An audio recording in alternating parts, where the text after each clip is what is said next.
I was about to give up on life. Then a stranger's words saved me. I stood on the edge, staring at the endless drop below.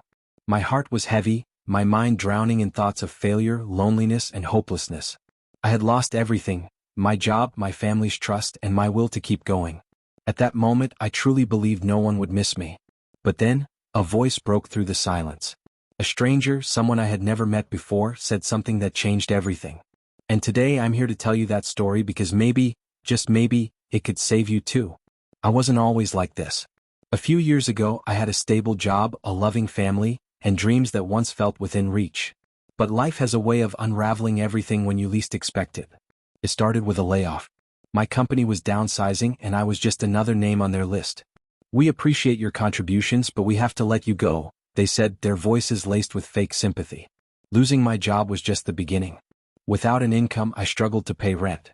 My friends drifted away, busy with their own lives. My family, already disappointed in my life choices, offered little support. "You need to get your act together," my father's words stung deeper than I cared to admit. Weeks turned into months. Rejections piled up. My savings drained. My world grew smaller, darker. And then, one evening, when the weight of it all became unbearable, I walked to the bridge near my apartment. The night was cold, the wind howling like an omen. I gripped the icy metal railing, looking down at the rushing river below. It felt surreal, like I was watching myself from a distance. I thought about the people I'd leave behind, but my mind whispered, would they even care? As I took a deep breath, preparing to take that final step, a voice called out. "Stranger, hey. Are you okay?" I ignored it at first. But then I felt a gentle hand on my shoulder. I turned around and saw a man, maybe in his late 50s, with kind but tired eyes. He wasn't dressed well, his clothes slightly worn, but his face held a warmth I hadn't seen in a long time. I didn't respond. I didn't have the strength to pretend I was fine. But he didn't leave. "Stranger, I don't know what you're going through, but I've been where you are. And I know, it feels like there's no way out." That caught my attention. I looked at him, really looked at him. "Me, and what, you magically fixed your life?" I scoffed, bitterness lacing my words. He shook his head. "Stranger, no. I lost my wife to cancer. My son stopped talking to me. I ended up homeless for 3 years. I thought my life was over. But then, someone reminded me that even the worst storms pass." I remained silent, so he continued. "Stranger, you think this moment defines your entire story. But it doesn't. This is just the chapter, not the ending. You don't know what's waiting for you on the next page." His words struck something deep inside me. "Stranger, you have nothing left? Good. That means you have nothing to lose. And when you have nothing to lose, you're free to rebuild everything."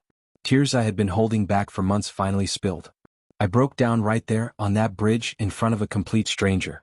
And for the first time in forever, I felt seen. He didn't offer me money. He didn't promise that things would magically get better. But he gave me something I hadn't felt in a long time: hope. We talked for hours.